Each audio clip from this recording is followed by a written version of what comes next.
momento, consegui me conectar com a professora doutora Gleides Domingues. Domingues ou Domingos? Domingues. Embora, né, dá até para confundir, Pois mas é, é Domingues. professora da Faculdade Batista do Paraná, quem eu tive o privilégio de ser aluno há um bom tempo já. Obrigado por ter aceitado o convite. Olha, eu vou te falar, falei com o pessoal do Congresso, falei com o Trump, falei até com o Boris da Inglaterra, mas com você é muito difícil. Ai, até parece, tudo bem. Que loucura, que loucura. Mas é a vida Professora, de professor, né? Professor é professor, né? Então, pois é. até em pandemia. Pois é, e agora na pandemia os professores estão trabalhando muito mais, né?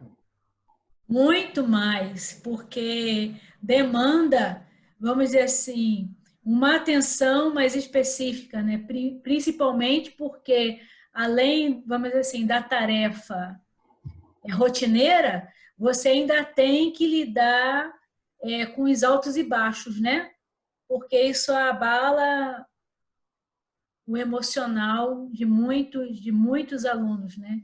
Verdade. Mas Mas a gente tá conseguindo contornar, né? Não é uma situação fácil, principalmente porque a gente está num período em que você não tem, vamos dizer assim, controle, né? Então, essa perspectiva do não ter o controle, de não saber o que vai vir, ou o que virá, né? Então, isso tira um pouquinho, vamos dizer assim, dessa estabilidade emocional. Acho que é isso aí. E tem a questão da produção, né? Você tem que produzir vídeo, tem que acompanhar, Sim. fazer Então, uma espécie de tutoria que é remota, não é AD, né? Não é você gravar e sim, deixar lá. exatamente. E aí demanda muito mais, porque você tem que saber exatamente o que falar, você tem que saber que o tempo não é o tempo da aula, né? Porque você não pode ficar, por exemplo, fazendo uma aula remota dentro de um período normal, né? Vamos dizer assim, de carga horária. É, tem Você isso tem que também. saber fazer, por isso que assim, você tem que saber fazer muito bem esse controle de tempo também, né? Pois é, aí esse gancho já serve para a gente falar do assunto que é o tema da live, que são as perspectivas da educação cristã e do processo formativo nesse mundo de pandemia e pós-pandemia. Como é que você está vendo esse momento nosso aí, Gleides, nessa área de formação teológica e formação acadêmica, no Uhum. geral? Olha, eu acredito que tem duas faces que a gente pode, na verdade, descortinar, né? A primeira é que ela veio nos mostrar que a gente estava bem aquém daquilo que se espera com relação à tecnologia, Verdade. né?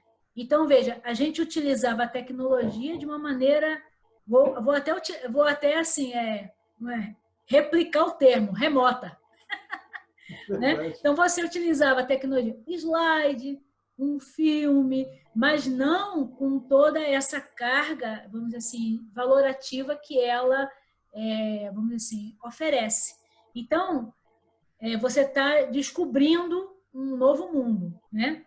Um mundo de possibilidades em que você pode, né, fazer conexões, vamos dizer assim, com muito mais facilidade e com mais celeridade. Então, isso é legal, né? Então, eu observo que nesse momento foi bom. Por quê? Porque ele forçou, né, um aperfeiçoamento e um aperfeiçoamento a curto prazo, né? Você não teve tempo. Então você teve que se adequar nesse curto prazo para poder responder a essa nova demanda, né? Ao mesmo tempo que eu também percebo, né, que a pandemia, ela, vamos dizer assim, ela desestabilizou, né? E desestabilizou né? Emocionalmente, fisicamente, espiritualmente, né? Por Verdade. quê? Porque a gente estava dentro de um processo acomodação, né? Então, uma acomodação com aquilo que já existe. Eu fico, às vezes, pensando, né, nos jargões que se criaram, né? E um dos jargões foi: nós não vamos ser os mesmos depois da pós-pandemia, né? Verdade, Aí eu verdade, falo assim, eu falo, a gente não vai ser o mesmo durante, nem depois, nem antes, verdade. né? Então, não é uma situação que vai, vamos dizer assim, que vai trazer a diferença, que vai trazer a mudança, né? Mas, assim, a percepção que a gente tem sobre o processo formativo. Então, o que eu penso de processo formativo? A primeira coisa é que as escolas e também a comunidade eclesiástica ela não estava preparada, né? E ela não está preparada, vamos dizer assim, porque ela não, vamos dizer assim, ela não conseguiu se adequar e não conseguiu acompanhar o ritmo da mudança, Não conseguiu da se adequar. transformação. Mas tinha também uma resistência, não tinha, Gleice? Assim, toda vez que a gente fala de mudança, de transformação, inserção de tecnologia, tem sempre uma resistência, porque no meio eclesiástico, especificamente, algumas pessoas transformam, às vezes, o método em algo sagrado. Então, você fazer uma mudança, né? Uhum, O exemplo que eu dou tem a questão do culto, por exemplo, né? Da liturgia online, e da comunicação através do WhatsApp. Você deve ter visto muitas vezes, dos púlpitos, nas salas de aula, as pessoas combatendo esse tipo de coisa. E agora, se não fosse isso, a gente nem estava funcionando. mas, para dizer a verdade, eu fico pensando assim: e se a gente não tivesse isso? Como seria? Não Você está seria, né? entendendo? Como seria? Porque, veja,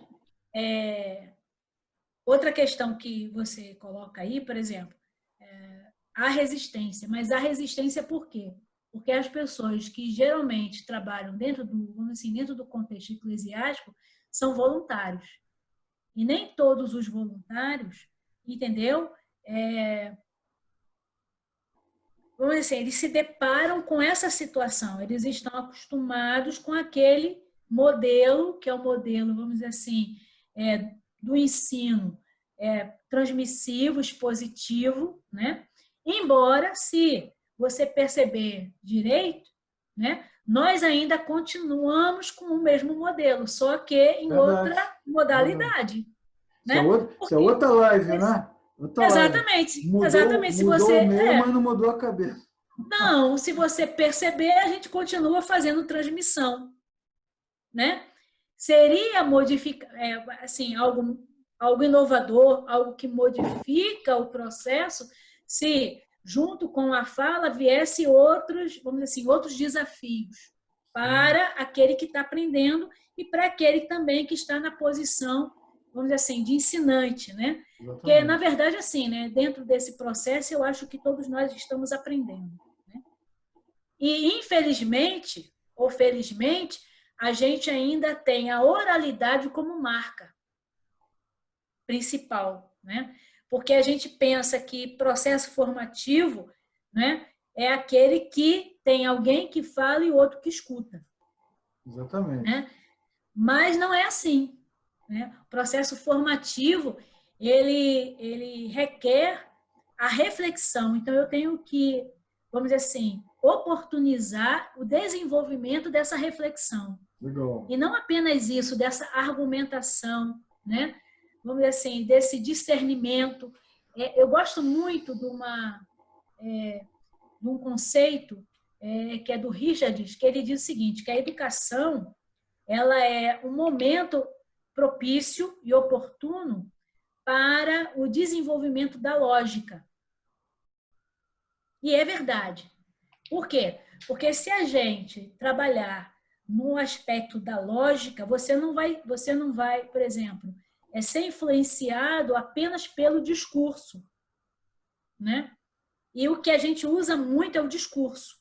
Mas a gente vai ser, mas a gente vai acabar sendo a gente que influencia diferente. mas a gente influencia com a lógica, ou seja, com o argumento. E um argumento que traz discernimento. Então, eu acredito que é isso que tem que estar bem presente dentro do processo formativo, né? Associado, inclusive, às comunidades eclesiásticas. A gente não está para, né? Vamos dizer assim, formar para repetição, mas a gente está para formar para transformação. Isso. E aí a transformação começa aqui, né? E aí, ao começar no cognitivo, ela atinge o quê? Ela atinge também as outras dimensões. A dimensão afetiva, a dimensão emocional, a dimensão física, né? Então, a gente vai ver o seguinte, que no processo formativo, a educação, e principalmente a cristã, ela tem muito o que fazer. Ela não está, vamos dizer assim, para aquém da história. Ela está além. Por quê? Porque ela tem que ter a responsabilidade nessa dimensão integral do ser humano. Pois é. E para que a gente trabalhe dentro da dimensão integral, né, a gente precisa levar em consideração, né, qual é a base, qual é o fundamento que sustenta, né, esse nosso agir, esse nosso pensar e esse nosso fazer, né? E sentir. Né? Pois é, mas essa sua fala desdobrada dá mais umas 30 lives, porque a gente tem que... Assim, o processo formativo passa pela metodologia e pelos formadores, né? Sim. Porque, na verdade, a turma que está ensinando na internet agora, pregando, falando, comunicando, ela ainda, é o que você falou, ela está num novo mundo com a cabeça do mundo antigo. Exatamente. É igual João Batista no Novo Testamento, mas ele ainda é um profeta do Antigo andando pelas ruas do Novo. Então, o cara ainda está com aquela sociologia, né, com aquela teologia de outro lugar. E aí, qual é o desafio? O desafio, na verdade, você já colocou, mas quais são os passos que a gente deveria dar agora e daqui em diante para gerar novos formadores com uma outra perspectiva? Você falou, por exemplo, sobre processo de construção do conhecimento, né? Argumento, reflexão, construção, que é muito diferente de só ficar transmitindo e o cara dizendo amém do outro lado. Como é que a gente muda essa realidade? Assim, o que você propõe? Bom, eu não tenho, por exemplo, uma fórmula, mas eu tenho alguns vislumbres, né? O primeiro é que eu acredito que a gente tem que trabalhar com a significação. Legal. Porque, veja, a mensagem ela só significa se ela encontra, né? Vamos dizer assim, uma aplicabilidade na vida daquele que está ouvindo. Então, falar mais daquilo que é e não daquilo que a pessoa deve ser ou fazer. Então, por exemplo, quando eu trabalho com um princípio, eu trabalho com um princípio a partir desse princípio que atua na minha vida. Então, a primeira coisa é essa. Né? Porque, veja, falar para que os outros mudem sem que eu tenha essa percepção também, isso, para mim, é contraditório. Né? Principalmente porque a gente está falando de uma verdade viva.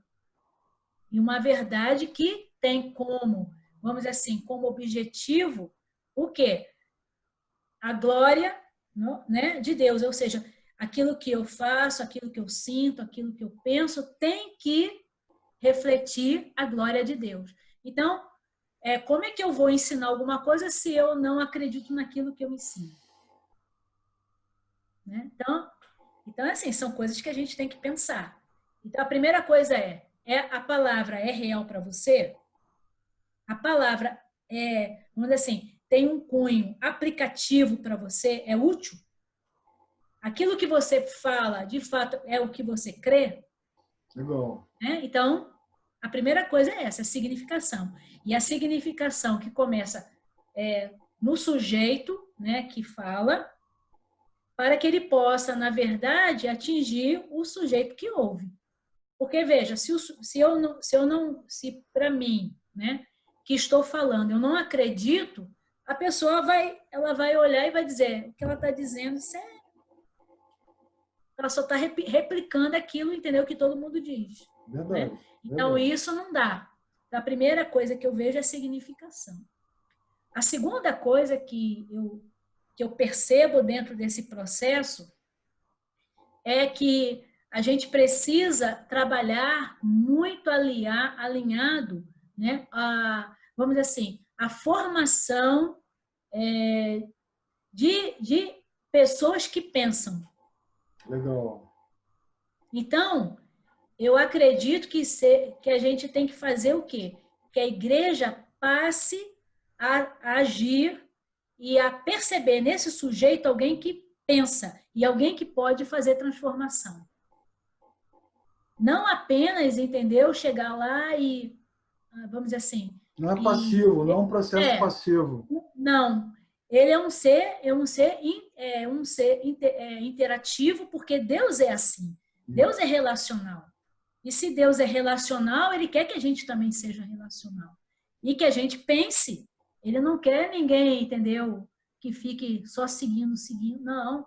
A gente tem que pensar, a gente tem que, vamos dizer assim, a gente tem que se posicionar, a gente tem que dizer aquilo que de fato a gente crê.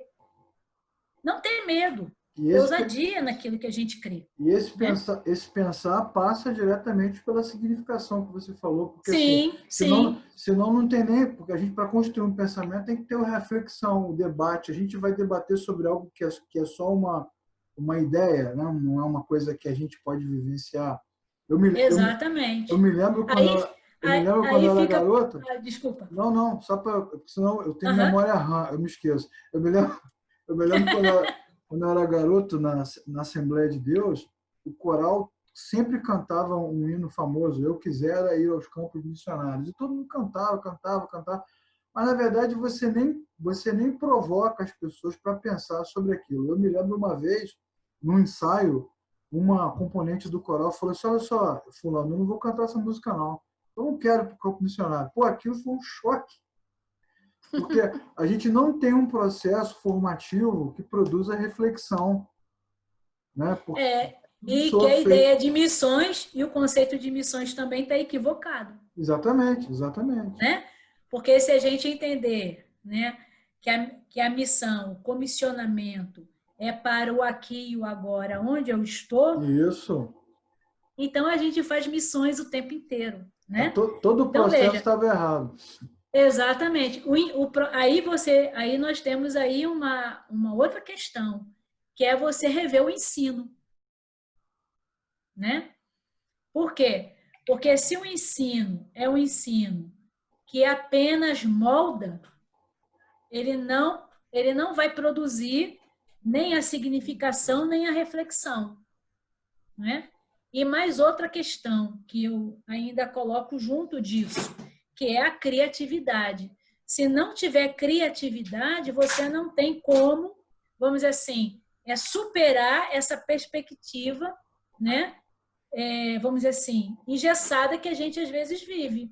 Verdade. Então, veja, por exemplo, e isso começa, e assim, desde os pequenos até os adultos, até vamos dizer assim, a melhor idade, ou a terceira idade, como quiser chamar, né? A longevidade. Por quê? Porque a gente está num processo, vamos dizer assim, de ensino ainda, né? Mais uma vez, expositivo, transmissivo, isso. Que é o quê? Alguém fala e não há o que espaço para essa interação, né? Essa troca. E a gente tem que oportunizar essa troca para que haja o quê? Reflexão, né? Então, veja, talvez um dos grandes entraves, né, que eu vejo assim, no contexto eclesiástico, é que a gente, vamos dizer assim, esquece que as pessoas que lá estão, né, elas são munidas de pensamento e de razão. É sentimento também. E que a gente precisa ouvir o que essas pessoas, né, estão absorvendo. Por quê? Porque eu vejo assim, o pessoal diz assim, a gente é igual esponja. Eu digo, eu não sou. Porque, veja, o que acontece com a esponja, né? A esponja, ela retém a água, mas se você espreme, Sai tudo. vai tudo. Então, veja, não fica nada. Então, veja, não dá para você pensar que as pessoas são esponja. Elas não são, né? Então, Gleise, aí tem que rever os métodos, né? O método de escola bíblica, o Exatamente. método de formação teológica, todo o método que a gente tem de ensino, ele é construído em cima de transmissão, sem reflexão. Em algumas comunidades de fé, a reflexão, inclusive, é mal vista. Se o cara pensar Sim. diferente, né, confrontar uma ideia, tal, ele é logo rebatido A e até herege, né? considerado, considerado herege ou considerado. Já contei essa história várias vezes, que eu desci do púlpito uma vez, quando eu ainda era pastor, agora não trabalho mais nessa área, mas eu desci do púlpito uma vez, um irmão veio na minha direção e falou: Leclerc, a pregação foi ótima, agora só te falta o poder de Deus. Então, na cabeça dele e na cabeça de um grande grupo de pessoas, o processo de reflexão, de ensino, está desassociado da ação de Deus. Então, Nossa. esse é um paradigma que você tem nas comunidades de fé. Aquela coisa da letra mata, né? Ou o cara pensa, ou ele é crente. Aí ele também, então, não percebeu, né? Que aquilo que a gente traz não é nosso. Pois é. Por quê? Porque, biblicamente, quando Jesus foi interpelado, né? Da onde que sai tanta coisa se o cara nem estudou? E aí ele responde de uma maneira brilhante. Jesus, né? Ah, não é Gleis, não é Leclerc, Pô, não dá nem para Jesus, né? sair. Aí ele vai falar assim: o ensino não é meu, mas é daquele que me enviou.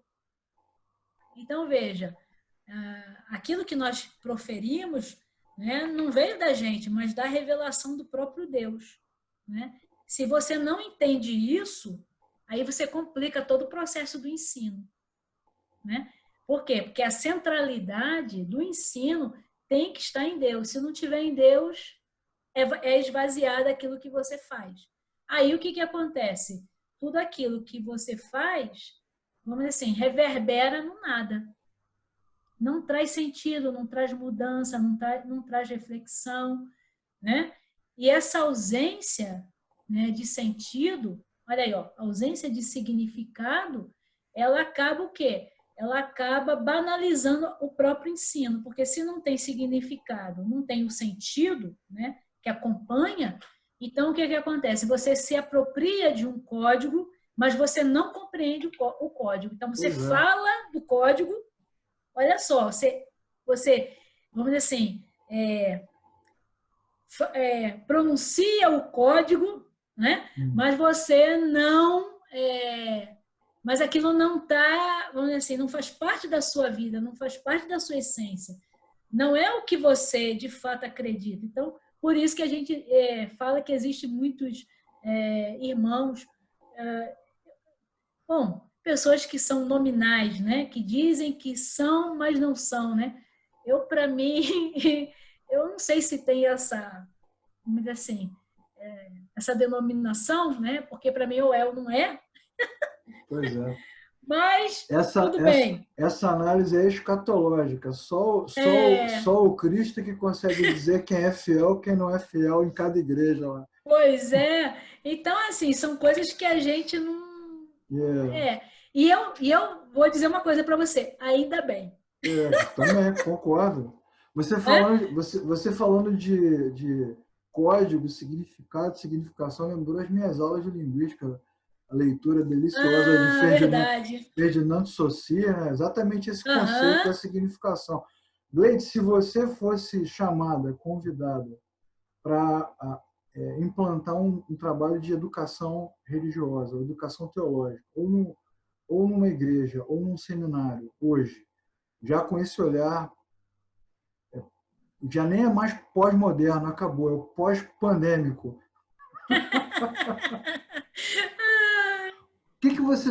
Qual seria a sua sugestão? Por onde você começaria? Eu começaria pela essência.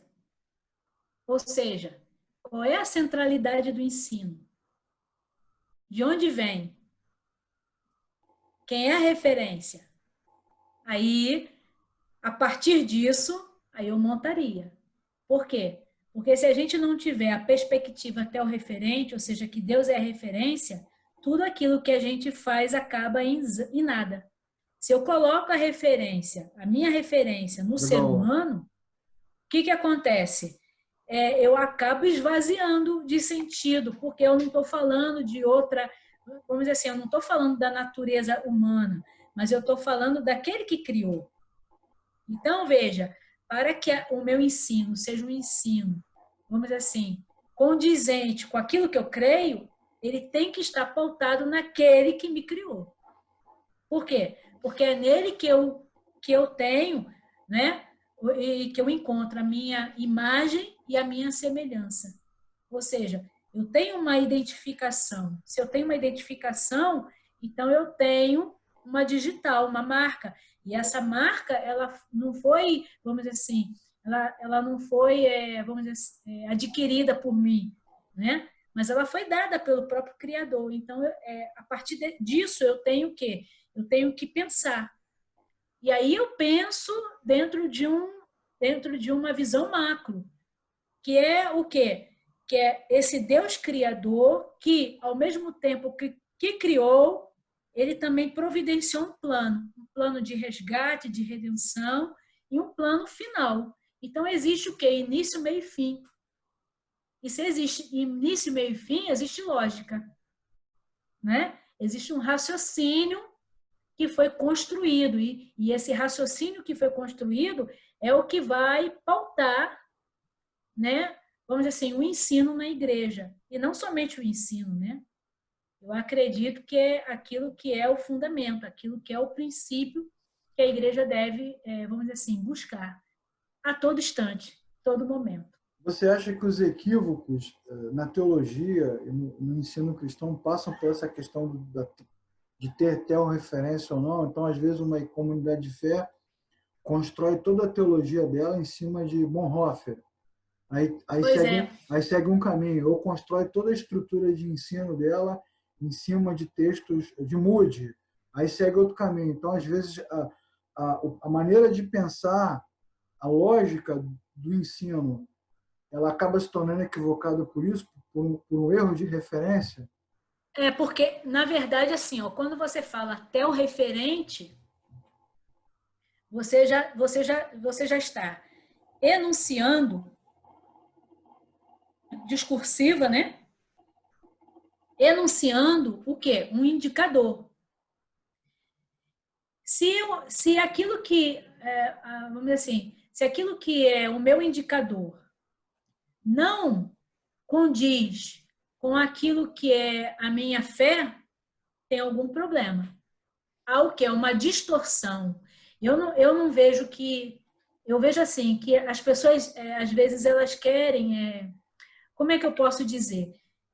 Adequar aquilo que está lá fora para Entendi. aquilo que vamos dizer assim, igreja, espaço eclesiástico. Pega um pensamento Não de um é autor e isso. adequa. Ok. E não é que, por exemplo, que esteja errado, porque o conhecimento vem de Deus, todo conhecimento. Eu creio assim. Mas não é teu referente. Mas não é teu referente. Entendi. Legal. Então eu tenho que partir dessa premissa. Qual é, entendeu, o conhecimento teu referente e como é que esse conhecimento teu referente, ele, vamos dizer assim, ele se explicita. E por que ele se explicita? Porque ele precisa aparecer. A linha norteadora precisa ser evidenciada, porque é ela que nos identifica. Ela que diz, né, o porquê que eu me distancio de outras linhas. Então, eu tenho que ter isso muito bem claro. E se eu não tiver isso muito claro, o que acontece? Acontece as confusões.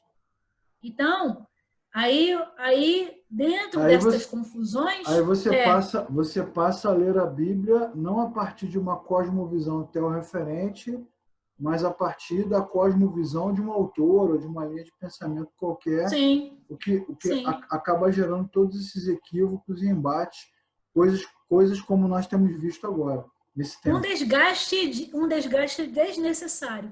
É verdade. Por quê? Porque a igreja ela acaba se afastando daquilo que é a sua essência, Você podia ter né? um diálogo, né, cara? Eu acho que isso é legal. Se você tivesse só até uma referência no cerne da educação, você podia dialogar com diferentes linhas de pensamento, né? Acho que o E dá, diálogo, exatamente, e dá. e dá. Mesmo você se posicionando, você poderia dialogar com diferentes linhas, com diferentes pensamentos. O problema é que E, aham, além de ajudar nesse processo de, por exemplo, de dialogar, eu consigo ainda me situar em relação àquilo que está sendo lá de fora e dizer, olha, eu não aceito por conta disso. Ou, entendeu? Ela é legal, ela até traz algumas, vamos assim, contribuições, mas ela desvirtua nesse ponto. Então, não dá. E não é uma questão de bitolar, você está me entendendo? Não é isso. a gente fica crítico, né? Não consegue fazer a Não, crítica. exatamente. Porque o que acontece? Às vezes as pessoas pensam que por você, né, ser referente, você é fundamentalista, conservador. Bom, conservador, eu acho que a grande maioria,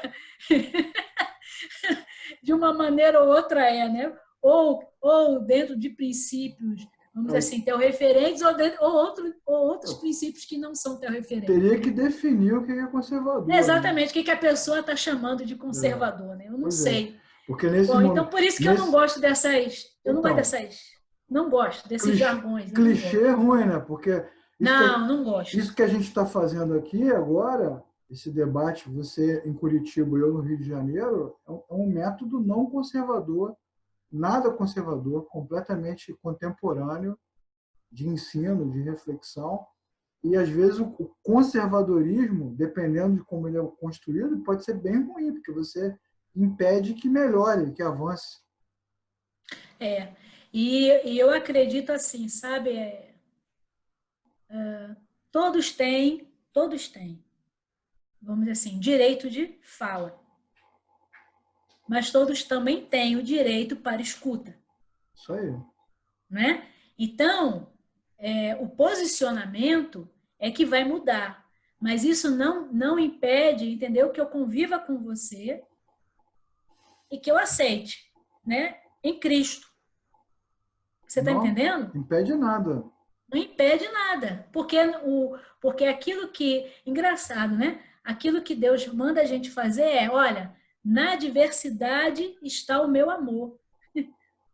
Né? Porque, veja, eu quero ser adorado entre nações, povos e línguas. Quer mais diversidade do que isso? E Verdade. aí dizer que é um Deus monocultural, não é. Não é. Né? Então, veja, o Deus que eu sirvo é um Deus da inclusão. Né? Só que ele não inclui naquilo que mancha a sua santidade. E isso independe, né? Da sua nacionalidade, da sua etnia, né? Isso independe, porque é para todos. E isso é Bom, bacana. Isso é bacana. bacana Então, mesmo.